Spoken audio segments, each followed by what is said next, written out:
झांसी की रानी the most brave women. Jhansi की रानी सबसे बहादुर महिला। तो आज की यह कहानी आपको बहुत कुछ सिखाने वाली है, तो इस कहानी को जरा ध्यान से सुनिए। तो आइए शुरू करते हैं आज की यह कहानी। झांसी की रानी लक्ष्मीबाई, जिन्हें अक्सर झांसी की रानी के नाम से जाना जाता है, भारतीय इतिहास की सबसे प्रतिष्ठित शख्सियतों में से एक है, जो अद्वितीय साहस और लचीलेपन का प्रतीक है। 19 नवंबर 1828 को वाराणसी में मणिकर्णिका तांबे के रूप में जन्मी।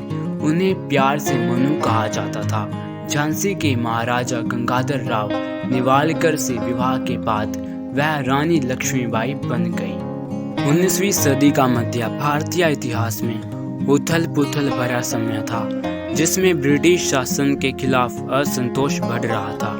रानी लक्ष्मीबाई के जीवन में एक बड़ा बदलाव तब आया जब 1853 में उनके पति की मृत्यु हो गई और वे अपने पीछे अपने दत्तक पुत्र दामोदर राव को छोड़कर चले गए। ब्रिटिश ईस्ट इंडिया कंपनी ने चूक के सिद्धांत के तहत दामोदर राव को झांसी के सिंहासन के वैध उत्तराधिकारी के रूप में मान्यता देने से इनकार कर दिया।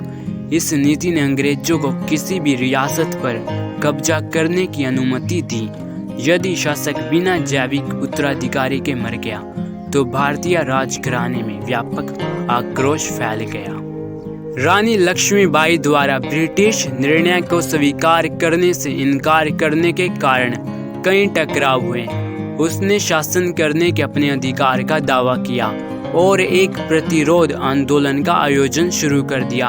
उनके नेतृत्व गुण और दृढ़ संकल्प तब स्पष्ट हो गए जब उन्होंने झांसी शहर को मजबूत किया। वर्ष 1857 में भारतीय विद्रोह की शुरुआत हुई, जिसे भारतीय स्वतंत्रता का पहला युद्ध भी कहा जाता है। झांसी विद्रोह का एक महत्वपूर्ण केंद्र बन गया, जिसमें रानी लक्ष्मीबाई सबसे आगे थी। उन्होंने असाधारण रणनीतिक कौशल और बहादुरी का प्रदर्शन करते हुए अपने अनुयायियों को ब्रिटिश सेना का विरोध करने के लिए प्रेरित किया। मार्च 1858 में जनरल ह्यू रोज के नेतृत्व में ब्रिटिश सेना ने झांसी की घेराबंदी कर दी। रानी का दृढ़ संकल्प और सामरिक कौशल पूरे प्रदर्शन पर था, क्योंकि उन्होंने कई हफ्तों तक किले की जमकर रक्षा की।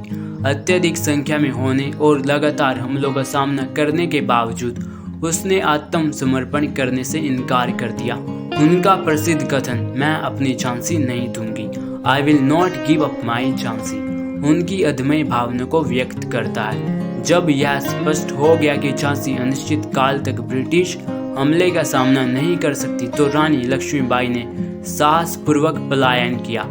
एक आदमी का वेश बनाकर वह अपने बेटे को अपनी पीठ पर बिठाकर रात भर अपने घोड़े बादल पर सवार रही।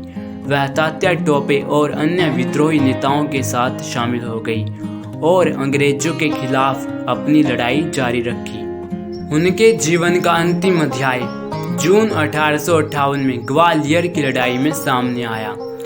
भारी बाधाओं का सामना करते हुए रानी लक्ष्मीबाई ने बहादुरी से लड़ाई लड़ी, लेकिन आखिर में घायल हो गई।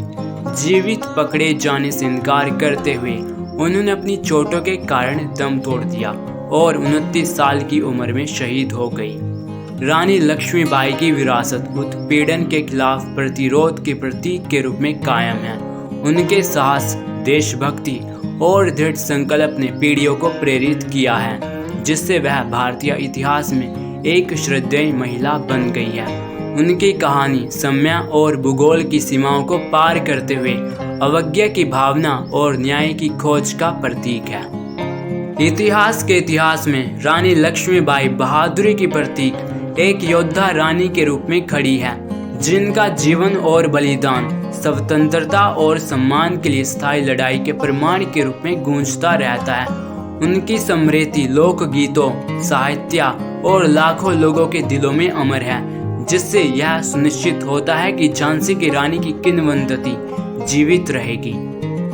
तो अगर आपको यह वीडियो पसंद आई है तो आप इसको लाइक और शेयर कर दो। अगर आप हमारे चैनल पर नए आए हैं तो आप इसको सब्सक्राइब करके इसकी बेल आइकन भी दबा लें, ताकि आप तक हमारी आने वाली वीडियोस आसानी से पहुंच जाए और आप उनको देखकर भी कुछ नया सीख सकें। So thank you.